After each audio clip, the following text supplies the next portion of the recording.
नमस्कार माझ्या सर्व मित्रमैत्रिणींनो, कशा आहात? आय होप तुम्ही सर्व ठीकच आहात. तर राय शेतकरी या ब्लॉगमध्ये तुमचं सहर्ष मनापासून आणि अनंत स्वागत आहे. तर काल एक मी व्हिडिओ अपलोड केला होता. तो व्हिडिओ 2 मिनिट 10 सेकंदाचा असल्यामुळे तो शॉर्टमध्ये गेलेला होता. आता तोच व्हिडिओ मी डबल आणि आपल्या मुक्त गोट्याची माहिती सविस्तरपणे देणार आहे आणि त्या म्हणून ह्या ब्लॉगपर्यंत टिकून राहा. आणि मी आहे तुमची लाडकी तनिष्का. तर आम्ही माळकरी आहोत, तरी पण आमच्या तिथे सर्व कोंबड्या आहेत, कोंबड्या वगैरे सर्व आहेत. ह्या आमच्या कोंबड्या आहेत. ते शेण भुगा कराय ते लागतं ना, त्यासाठी ह्या सर्व कोंबड्या आहेत. ही एक जर्सी आहे ना, ती दुधाची आटलेली आहे म्हणून ती जर्सी बाहेरच असते. तो बैल आणि इकडं ती पांढरी गाय आहे ना, ती एक आहे, तिचं नाव राधा आहे. आम्ही तिला राधा म्हटलं की ती लगेच येते आमच्याकडं.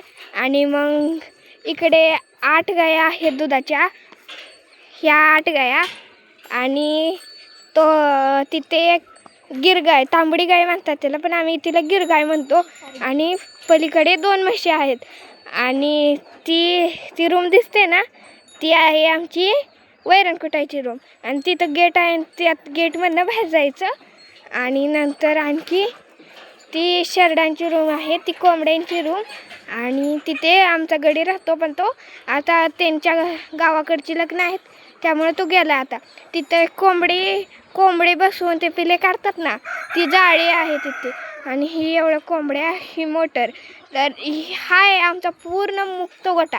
आणि आता तुम्हाला मुक्त गोट्याची सविस्तर माहिती देणार आहे.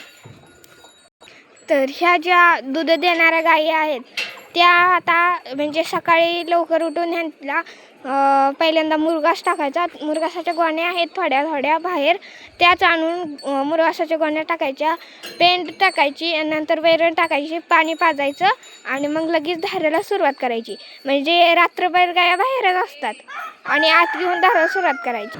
ह्या सर्व गायी रात्रभर बाहेरच असतात. नंतर सकाळ त्यांचं रुटीन फॉलो करून त्या आत घेऊन मग त्यांच्या धारा वगैरे काढून डबल त्यांना बाहेर सोडलं जातं.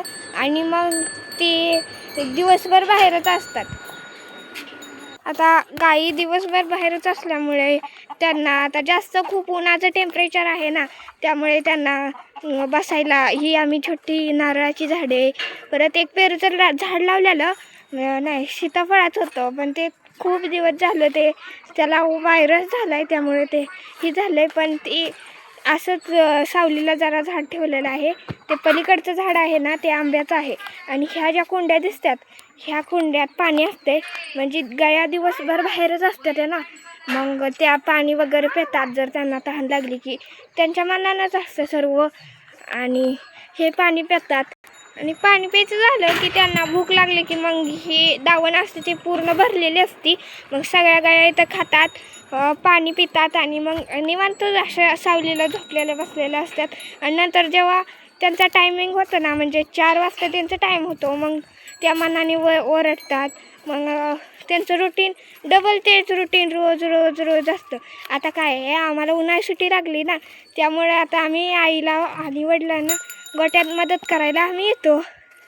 तर हा आहे आमचा बैल, ह्याचं नाव आहे राजा, पण खूप मारतो. हा राजा आहे ना, ह्याचं मला खूप म्हणजे भीती वाटते. हा असं वाटतं की त्याच्याजवळ गेल्यावर तो मला मारेल, पण तो कुणालाच मारत नाही, पण मला जास्त भीती वाटते.